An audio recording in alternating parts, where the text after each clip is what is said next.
Goeienaand en welkom so van my kant af. Dit is lekker om almal hier so te sien en ek hoop regtig dat jy 'n ongelooflike lekker week sover gehad het. Dat jy reg is om jou week af te sluit en ek's regtig opgewonde.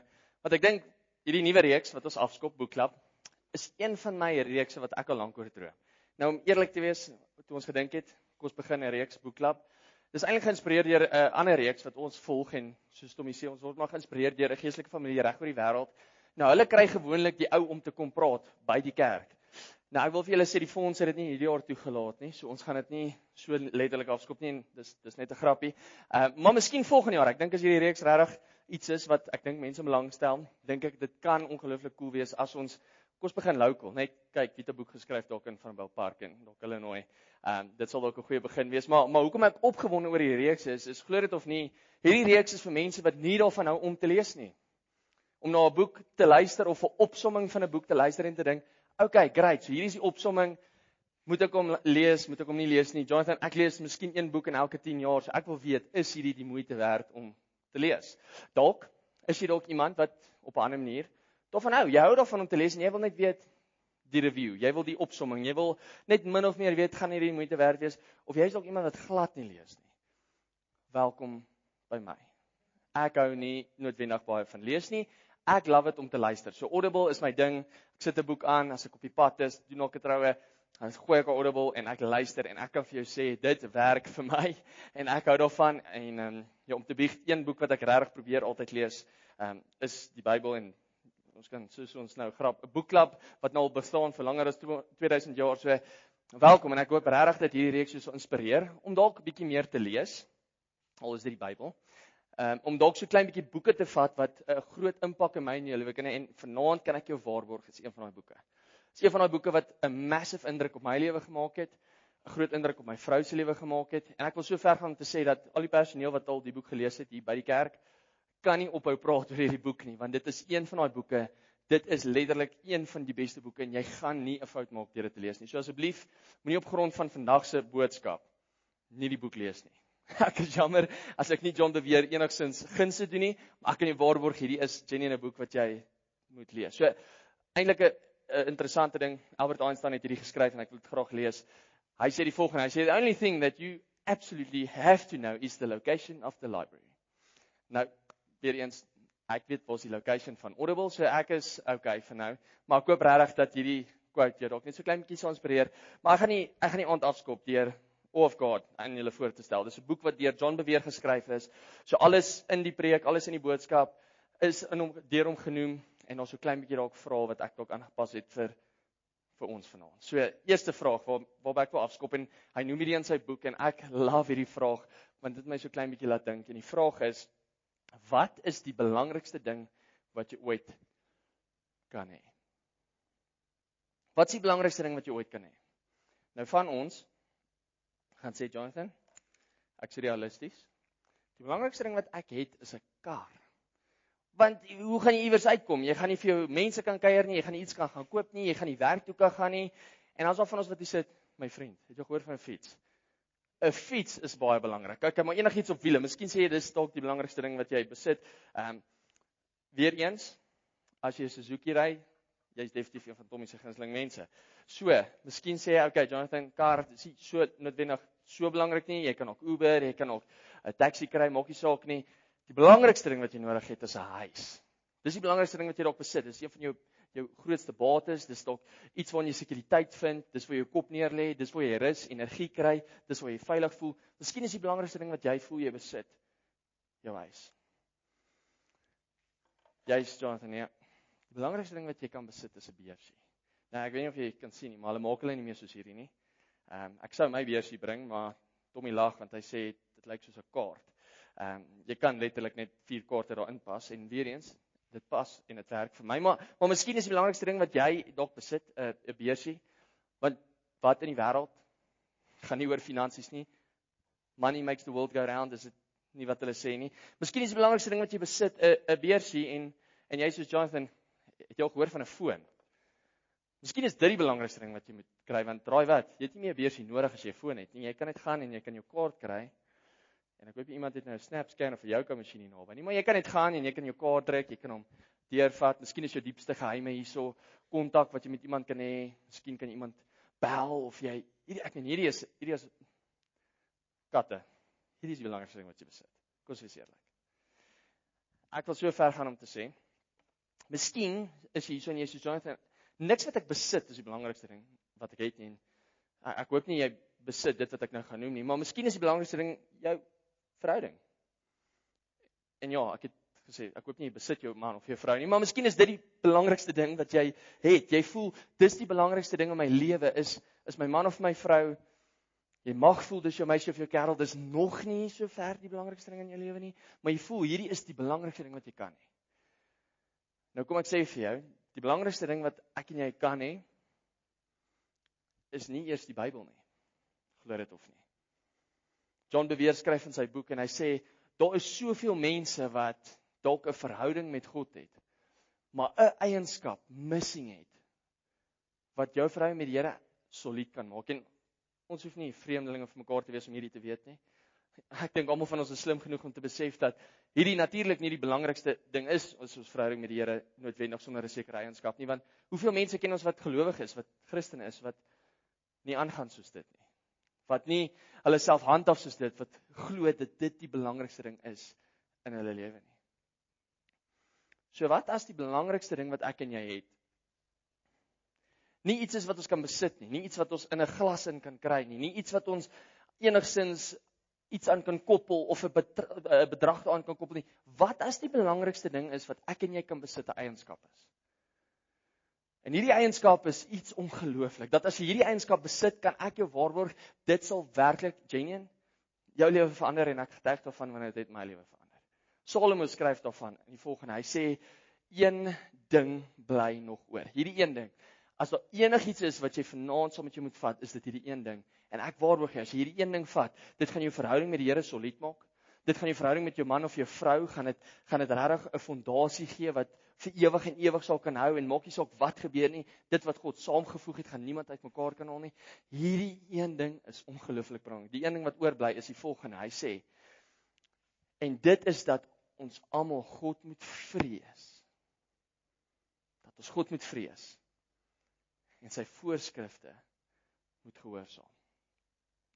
As jy die woord hoor, vrees, en jy het gedink, wow, okay, die belangrikste ding wat ons almal gaan moet hê is liefde. John Bevere stry bietjie met dit, en ek gaan nou verduidelik hoekom. Die belangrikste ding wat ek en jy kan hê, die eienskap wat ek en jy moet besit, is 'n vrees vir die Here. Come on. Is dit net ek wat dalk verbaas was? Laasweek gemis, en nou is ons bietjie stil vanaand. Ons kan lag.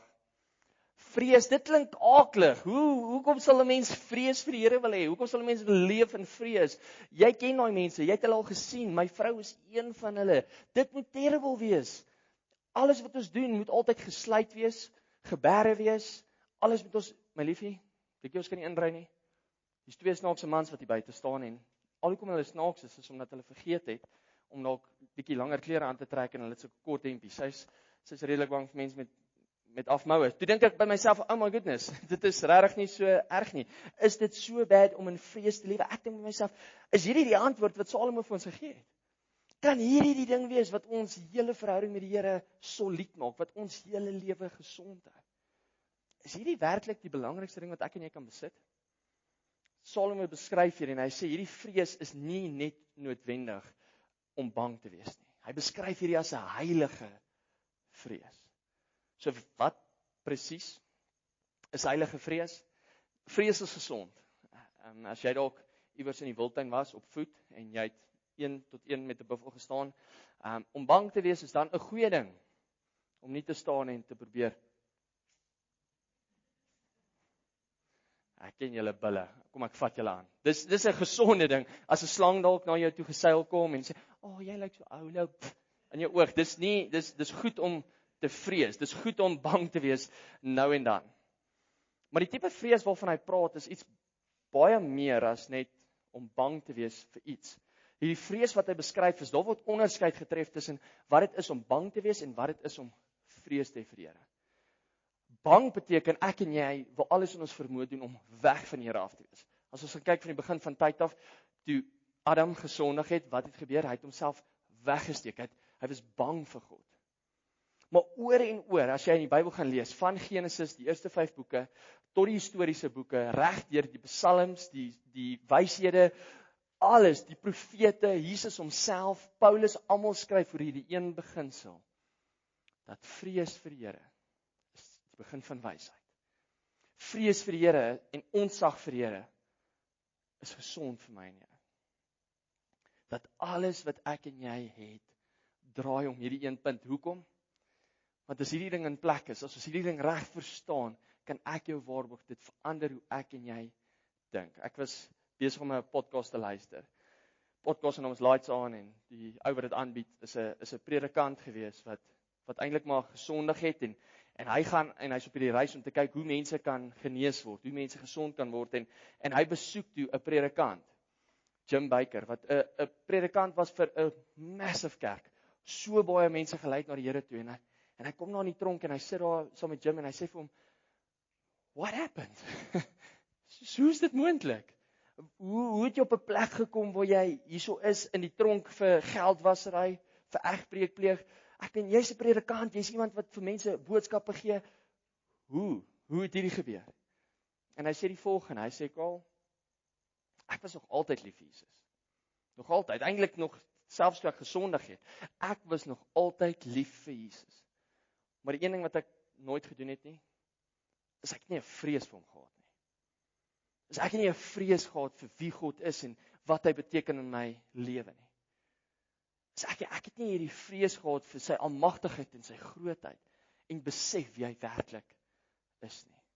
Ek was nog altyd lief vir Jesus, maar ek het nie altyd noodwendig besef wie hy is nie." Ons sien in Hebreërs skryf die skrywer die volgende, 'n anonieme skrywer sê die volgende, hy sê, "Daarom moet ons wat bevoorreg is om hierdie onwankelbare koninkryk te ontvang, dankbaar wees. En ons dankbaarheid daarin blyk dat ons God gelukkig maak deur die volgende te doen. Dat ons God gelukkig maak deur hom met eerbied en ontzag. Met eerbied en met ontzag, met hierdie heilige vrees en hierdie besef dat hierdie God wat ek en jy dien, nie net iemand is waarna toe ek en jy altyd kan loop en net sê, "Hey buddy, luister hierso, help my gou uit hierso nie." Dis hierdie eerbied, hierdie ontzag om te besef dat hierdie is die God van die heelal. Dat toe hy praat, toe kom al lewe uit. Dat hy die skepper is van elke liewe ding wat bestaan. Dat ons hierdie eerbied en die ontzag, dat ons hom sal dien, en dan sê dit, want daar staan ook, ons God is 'n verterende vuur. Nou, jy mag dalk hier sit en dink by jouself, Jonathan, hoekom op aarde sal ek in 'n verhouding wees met iemand waarvoor ek bang is? Hy beskryf dit so, John beweer, sê die volgende, hy sê, 'n vrees weer eens, is jy's aangetrokke tot hierdie ongelooflike gevaarlike, maar ook hierdie ongelooflike skoon en sterk en magtige teenwoordigheid. Jy's so gedryf deur om in sy teenwoordigheid te wees, dat dit jou lei na 'n plek toe dit iets ervaar van hom. Hierdie volgende is eintlik so waar, heilige vrees vir God, is om lief te wees waarvoor hy lief is, en dit kan opgesom wees in hierdie een ding, en is om te haat wat hy haat. En sit gou vir hierdie met 'n oomblik. Heilige vrees vir God is om lief te wees waarvoor hy lief is. Dis so klein bietjie makliker, dink ek, as die tweede gedeelte, want om lief te wees waarvoor God lief is om lief te wees vir dit wat reg is. Niemand van ons sit en dink maar, "Joh, Jonathan, ek love it as iemand op iemand cheat nie. Ja, dit is so cool." Niemand van ons sit so nie. Niemand van ons is, "Jonathan, het jy gehoor, iemand het weer geld gesteel. Yes, dis cool." Niemand is lief vir noodwendig dit wat verkeerd is nie. Maar om lief te wees waarvoor God lief is, dink ek kom so klein bietjie meer natuurlik, is om lief te wees vir werklike liefde. Is om lief te wees daarvoor dat wanneer mense mekaar help, jy dalk kan wees en sien hoe wanneer klomp mense by mekaar kom en lief is vir mekaar en mekaar bemoedig en aanmoedig, hoe dit 'n glimlag op my en jou gesig sit. Maar hierdie tweede gedeelte het my gekry. Is om te haat wat hy haat. En ek dink dit kan ook 'n vreemde konsep wees om te dink, Jonathan, jy nou net God en haat in dieselfde sin gebruik? Is dit selfs moontlik? Ja, dis moontlik, want dit gaan nie oor 'n mens nie, dit gaan oor sonde, en die skrif is baie duidelik daaroor dat God haat sonde. Die rede hoekom God sonde haat, want haat amper sê ek haat, want sonde is die oorsaak hoekom ek en jy weg van God af verwyder word. Dat die mensdom, wat in sy beeld geskaap is, die persone, elke liewe een van julle wat hier sit, hy die liefste het, en ek praat hierso van 'n liefde, wat so ongelooflik diep en sterk is, dat dit jou weghou van hom, of as gevolg van goed wat ek en jy nie noodwendig haat nie. Ek dink as ek eerlik vir 'n oomblik net kan sê, ek dink die rede hoekom ons okay raak om net te sê dat God is daar en ons hoef nie ons hele lewe om hom te draai nie en ons kan net eintlik maar bywoon wanneer ons lus is en ons kan maar net doen wanneer hy daar is en ons kan maar net ons goed beplan soos wat hy wil, is omdat ek dink eerlikwaar ons nie noodwendig haat wat hy haat nie. As ons glo dit of nie, en ek sluit myself hier by die meeste in, ek dink ons is meer lief vir sonde as wat ons dink. En dit is nie noodwendig dat wanneer ons klaar sonde gedoen het, ons goed voel oor onsself nie. Maar ek dink ons hou meer van sonde, is meer lief vir sonde as wat ons dink ons is.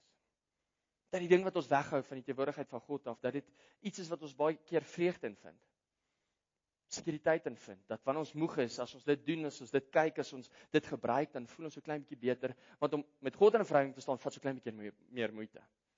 Want om werk in te sit, om saam met God 'n pad te stap, is so klein bietjie meer uitdagend, maar soveel meer die moeite werd.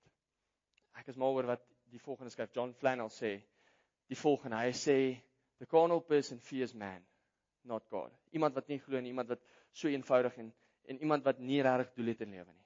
Hy sê, the strong Christian fears God, not man.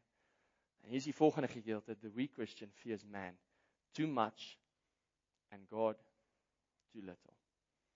En hierdie is iets wat my so gekonfronteer het, terwyl John Bevere in sy boek skryf, is 'n boek wat 42 hoofstukke het, en die rede hoekom hy so in 42 hoofstukke opgedeel is nie omdat dit 'n lang boek is nie, is juis omdat dit klein stukkies geskryf is, om elke dag jou te los met 'n gedagte. En ons het die een gedeelte waar hy sê, fear for man in ons samelewing is baie meer as fear vir God. Die rede hoekom is, ons word elke dag gekonfronteer met die waarheid, en hoe baie keer dit al sien gebeur.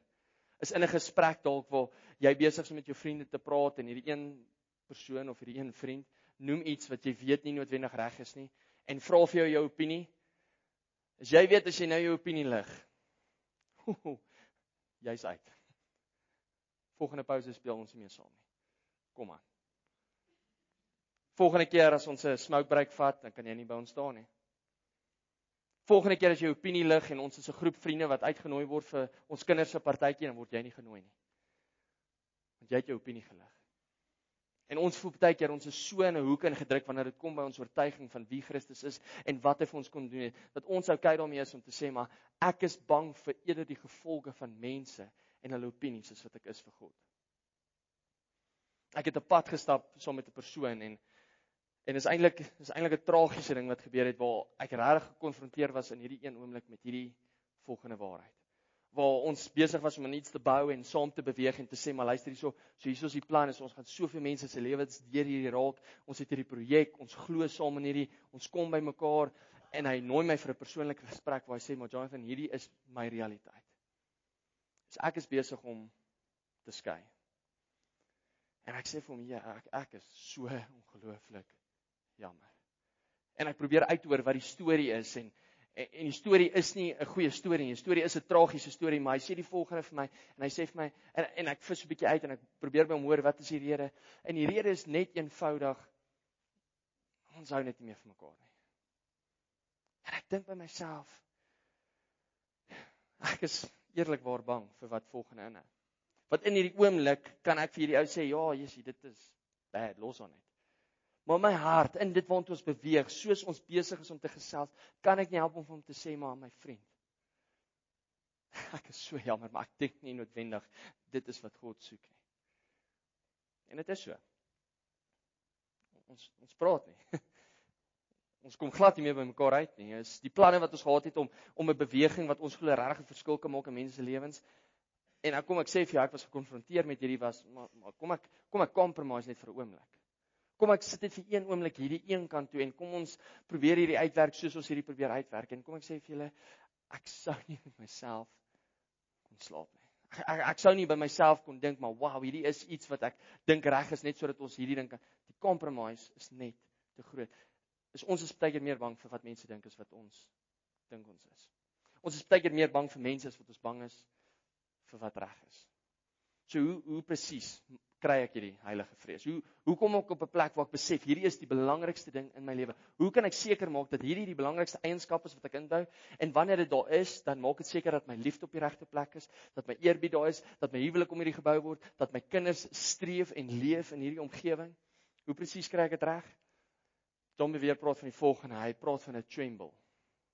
In Afrikaans vertaal dit na 'n bewe in sy teenwoordigheid. Dat ons besef dat die God wat ons dien, is nie noodwendig net altyd iemand, en as gevolg van wat Jesus gedoen het, is dit hierdie ongelooflike verhouding wat ons in hom kan staan, en hy noem ons sy vriend. Maar hierdie kan nie die eerste ding wees wat ons God as sien nie. As voor God ons vriend is hy ons God. Hy is almagtig en hy is groot. En in sy teenwoordigheid, kom ek sê vir jou, is dit ongelooflik. Die volgende in Psalms sê dit, in die hemele vergadering, waar engele is en waar mense wat werklik God sien vir wie hy is, in die hemelse vergadering is daar 'n groot onsag. Is daar groot onsag vir God. Hy is meer onsagwekkend as hulle wat hom omring. Daar's hierdie eerbied en daar's hierdie atmosfeer dat wanneer jy in God se teenwoordigheid is, dat daar hierdie onsag is en selfs die engele wat weet hoe God lyk, wat weet hoe hy is, wat kragtig is, wat weet wat God tot in staat is, het hierdie onsag vir hom. Het hierdie, wow, ek is in awe. Daar's hierdie Griekse woord, wat ek nie eens gaan probeer, ek het hom geoefen, maar ek gaan nie eens probeer nie, maar eintlik, dis van waaraf awe afkom. En die eintlike gedeelte, hoe dit vertaal word, is vrees geïnspireer deur iets groot en geweldig. Ek weet nie wanneer laas was jy dalk net byvoorbeeld in 'n wildtuin of in die teenwoordigheid van 'n dier wat ongelooflik sterk en gevaarlik is nie. In Januarie het ons die voorreg gehad om as 'n familie weg te gaan en vroeg die oggend klim ek in die karretjie en ek ry so klein bietjie rond en ek kom by 'n trop, soos 'n trop. Maklik soos 200 buffels. En soos 'n mens verbyry is dit net hierdie ongelooflike atmosfeer waar jy weet as jy een verkeerde beweging maak, is jy in die moeilikheid. Want net so 'n paar weke voor dit het ons gesien hoe 'n olifant 'n trok omgooi en ons is soos, hierdie gaan 'n ongelooflike lekker vakansie wees, ons kan nie wag nie, om tussen diere te wees wat moontlik karre kan omstamp. En ek wil net vir julle sê, om jou venster af te rol en 'n buffel seker 2-3 meter van jou af te sien. En een oomblik kan hy besluit, hy kan doen net wat hy wil.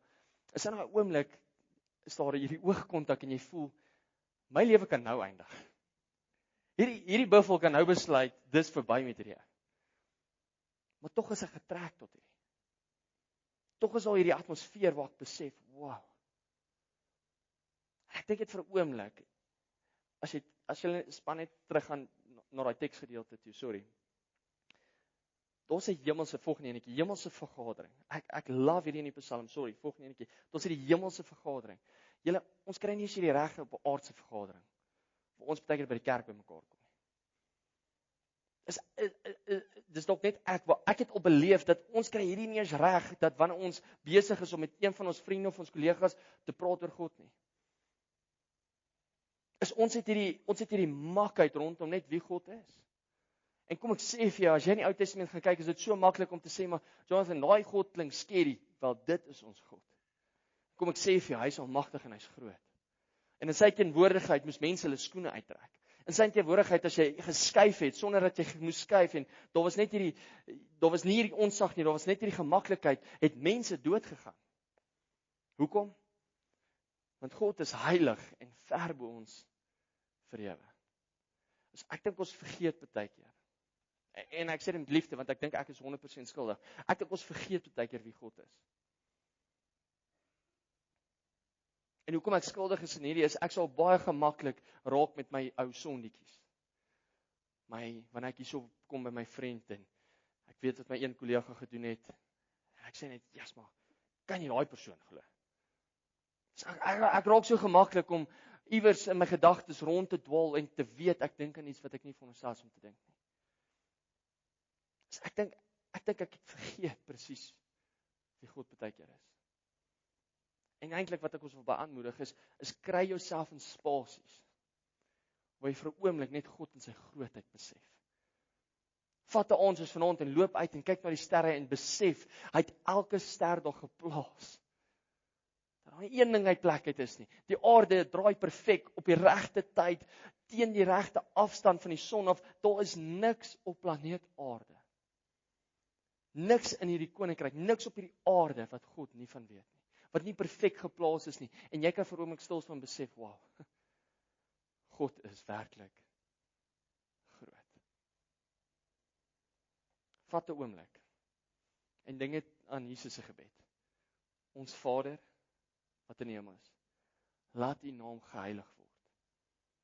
Wanneer jy bid, vir 'n oomblik staan stil en sê, maar Here, ek besef, bo my vriend, bo my pa, bo my hemelse Vader, bo al hierdie goed, praat ek nou met die God van die heelal. Iemand groot en almagtig. Enigiets voormoontlik is. En dan deur al daai goeders, die feit dat ons geskep is in sy beeld, die feit dat hy lief is vir ons, die feit dat hy sy seun gestuur het om vir ons te sterf, al daai goed gee vir ons die voorreg om in 'n verhouding met daai God te staan. Die God van hemel en aarde, wat alles geskep het. Besef en kry jouself in spasies waar jy bewe in sy teenwoordigheid. Die tweede ding is bewe vir sy woord, bewe by sy woord. Is die volgende word geskryf in Jesaja. Jesaja skryf en hy sê die volgende: My hand het alle dinge gemaak en so het alles ontstaan. Ek is die Here, ek die Here het gepraat. Dit is een wat ek raak sien. Die een wat nederig is en berou het oor sy sonde, wat ontzag het vir my woord. Is John de Weer vat hierdie teksgedeelte en hy ontleed hom en hy sê, maar hoe baie keer is ons regtig werklik gehoorsaam en is ons okay met wat die Here sê? Ek dink ons het 'n omgewing en ons 'n kultuur in beweeg waar ons het eintlik die goed wat vir ons werk. Is ja, die Here se woord is van toepassing. Daai gedeelte van moenie egbreek pleeg nie, want ek meen niemand hou daarvan as iemand op iemand egbreek pleeg nie. So daai werk vir my, ek hou van dit. Ja, maar die gedeelte van wees gehoorsaam en bring vir my jou inkomste, bring vir my gedeelte wat ek jou mee vertrou, ek alles vir jou gegee het, bring daai vir my. Ek weet nie of ek so baie van hom hou nie. Ja, Jonathan, maar jy verstaan nie, my budget klop nie en ek het al daaraan gedink en ek weet nie, maar pas ons nie net soms die woord aan by wat vir ons gemaklik is nie. Waar Jesus sê, maar kom en soek my eers, bo al hierdie goeders en ek sê vir julle, ek sal vir julle alles gee wat julle nodig het. Eers Jonathan, maar jy verstaan nie. Voor ek vir God soek, ek moet net eers 'n vrou of 'n man soek. Jonathan, voor ek al hierdie goeders, ek moet net eers 'n plek soek om te gaan werk. Ek dink jy mis uit op wat God sê, soek eers die koninkryk. En al hierdie goed sal vir jou gegee word by dit. En daardeur sê ek nie, jy moet heeldag Bybel lees nie. Glo my, nie eens die Bybelskool gaan jou deursit nie. Is wat gebeur is, God sê, ons moet die woord wat hy vir ons gee, met ons gehoorsaam. En nie net dit wat vir ons gemaklik is nie. Nie net stil staan by die dinge wat vir ons lekker is nie. Een van die gedeeltes wat regtig uitdagend is vir my, is waar Jesus eintlik sê, en Moses van die begin af sê, maar eer jou vader en jou moeder. En hierdie kan 'n uitdaging wees, wat ook al jou omstandighede mag wees. En hier wil ek net eerlikwaar vir jou sê, is ten spyte daarvan, dis God se woord. Dit maak nie saak wat al gebeur het. En kom ek sê vir jou, eer, ons gaan 'n lekker gesprek hê, na die tyd as jy voel, eers maar ek wil graag 'n bietjie meer hoor oor hierdie, maar eer jou vader en jou moeder. Dis moenie aanpas net wat vir jou lekker is, of waarvan jy hou nie. Dis God se woord, is God se woord, en ek kan jou waarborg as jy daarby bly, en dit volg, is jy gaan iets waardevol ontdek, van wie God is. En die derde enetjie sien ons, is bewe in sy gehoorsaamheid, bewe in gehoorsaamheid, is wees gehoorsaam in dit wat God jou vra. Konteks, Samuel, is besig, in die boek van Samuel, sien ons hoe Samuel opgerig word om die koning wat gaan kom, en koning Dawid is die een wat ons almal nou maar ken. Samuel is die een wat hom gesalf, maar voor Samuel gebore word, is daar 'n profeet, Eli. En Eli is die ou wat, kyk, hy is die ou wat met almal praat. Hy is die een wat sê, luister, die Here het vir my gesê en ek sê vir julle, en daar was nie noodwendig iets soos die Heilige Gees wat klaar afgekom het en elkeen se harte leef. Daar was meer iets soos God praat met iemand en as hy praat, dan is almal soos, wow, God het gepraat deur iemand. En Eli was daai ou gewees. Eli was die ou wat gepraat het namens God met die mense en dit kom op 'n plek waar Eli kies om gehoorsaam te wees aan iets anders as God. En ons stel die teksgedeelte in 1 Samuel op en ons is amper by die einde. Hy sê, hoekom minag julle dan my diereoffers en graanoffers, wat ek in my woning voorgeskryf het, hoekom het jy meer respek vir jou seuns as vir my? Julle het vet geword van die beste van die offers van my volk Israel. Hy gaan aan en sê, daarom sê die Here, die God van Israel, ek het inderdaad gesê dat jou huis en jou nageslag altyd my priesters sou wees. Julle sal altyd leef en julle gaan altyd die werk doen van my. En hy sê, maar nou sê ek, die Here, dit sal nie gebeur nie. Die belofte wat ek met julle gemaak gaan nie meer plaasvind nie, want hy sê, ek eer net hulle wat my eer en ek verag die wat my verag. In die opskrif van hierdie gedeelte wat my so ongelooflik geraak het, is die volgende. Hy sê, net gedeeltelike gehoorsaamheid. Die volgende is amper gehoorsaamheid. Is glad nie gehoorsaamheid. Om net so klein bietjie gehoorsaam te wees, is nie gehoorsaamheid nie. Om net te gaan en te sê, maar luister hiersoos wat ek wil hê julle moet doen, is, julle moet die offers vat wat geoffer word aan die Here, julle moet hierdie vat en julle moet dit gaan offer, en net dit offer. Moenie iets daarvan eet nie. Wat gaan hulle en sê, maar my moet net 'n hapie vat. Dis soos om te sê, maar kyk, klein bietjie cheat is nie regtig cheat nie. Ek weet nie of jy al op 'n eetprogram gegaan het en gesê het niks suiker nie. Maar net 'n slap chocolate. En dis nou mos nie. Of miskien kan ons 'n klein bietjie meer ernstig raak en sê, luister hierso, nooit egbreek pleeg nie, maar joh. Pornografie is 'n grys ding om te kyk. Egbreek is egbreek. En gedeeltelike gehoorsaamheid is nie gehoorsaamheid nie. En hierdie is een van daai gedeeltes, toe ek dit lees, en gedink het, okay, vanaand het ek die voorreg om net so klein bietjie iets van hierdie boek te deel, en net iets wat regtig my lewe aangeraak het, neer te sit, en hierdie is nie die mees populairste boodskap natuurlik om te preek nie. Hierdie is een van daai goed wat ek regtig oorweeg het om nie in te sit nie. En die rede hoekom ek het oorweeg het om nie in te sit nie, is omdat ek net dink, ek is glad nie daar nie. En as jy dalk hier sit vir die eerste keer, moenie worry nie, ons sluit jou glad nie by nie. Hierdie is net ons as gelowiges wat sukkel om gehoorsaam te wees. Want toe ek hierdie lees, toe besef ek is ver van dit af.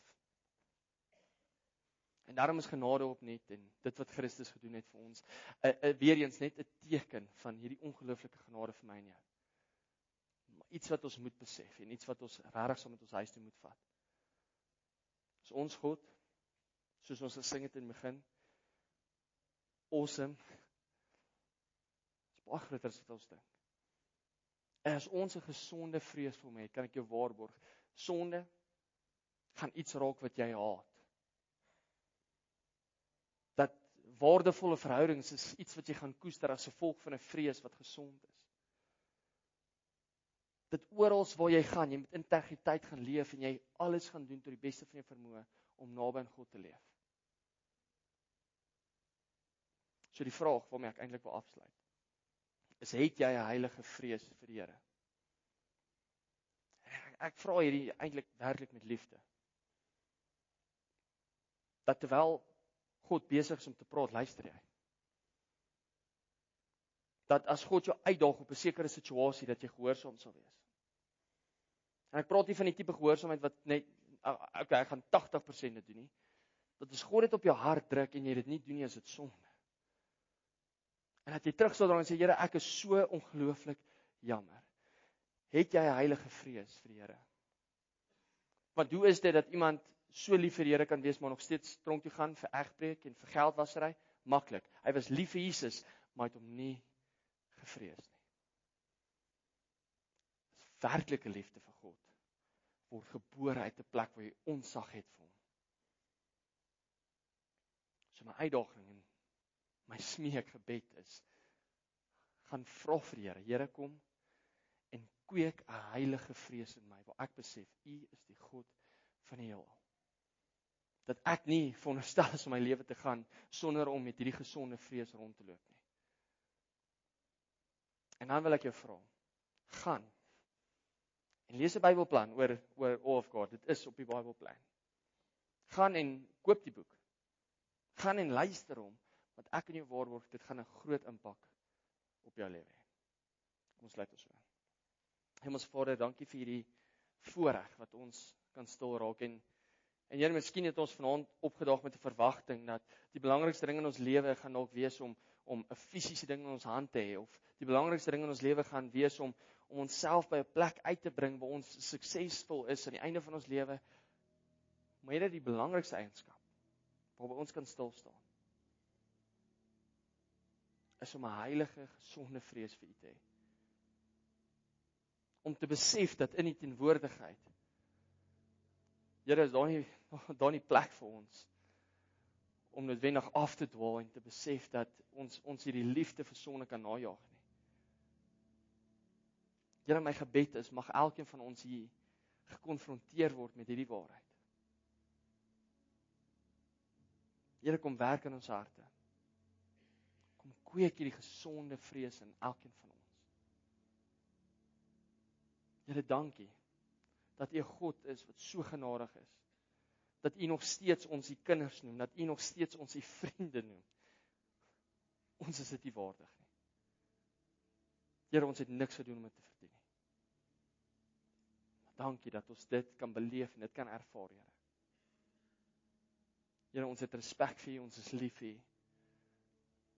En Here, kom beweeg in ons lewens. Dankie daarvoor, Here. In Jesus naam. Amen. Amen. Volgende week sluit ons af met hierdie reeks. Dis 'n 2-week reeks. En ons 'n goeie rede hoekom dit net 'n 2-week reeks is, want die reeks daarna is So Maak Mense. En dis 'n reeks wat ons elke jaar doen, waar ons mense opnooi en mense uitnooi van verskillende, ek wil sê die walks of life, maar dis 'n vreemde manier om van te praat. Waar ons klomp mense nooi van verskillende velde af wat al 'n expert is in 'n sekere veld. Of iemand wat dalk bekend is, wat jy dink, wow, dit sal great wees om hulle storie te hoor en hoe werk hulle verhouding met die Here in die manier hoe hulle lewe doen. So asseblief moenie daai mis nie, daai skop die 2de week in Mei af. Ons kan nie wag om dit te doen nie, maar asseblief moenie volgende week mis nie. Volgende week doen ons 'n boek wat ek genuine jou kan waarborg ook weer eens ongelooflike impak op jou lewe kan hê. En miskien net voordat jy gaan, miskien is dit dalk 'n boek wat jy dalk hierdie week kan kry. Ons het nou nie 'n slide op nie, maar die boek se naam is nie Saul ken nie, is ek kan nou nie eens onthou nie. Ek weet John Ortberg skryf die boek. Soul Keeping. Dis die boek se naam. Jy kan sien natuurlik wie werk by die kerk, want ons moet die boek lees. Soul Keeping is 'n ongelooflike boek wat jy na kan kyk, maar asseblief as jy geleentheid het, moenie All of God mis nie. Dis 'n ongelooflike boek en kan 'n massive impak hê. Vandag was soos letterlik 3% van waar John beweer praat. So mag jy 'n geseënde aand hê. As jy graag na die tyd wil gesels, saam wil bid, asseblief moenie hardloop nie. Ons wil saam jou tyd spandeer. Mag jy 'n lekker aand hê, veilig wees. Totsiens.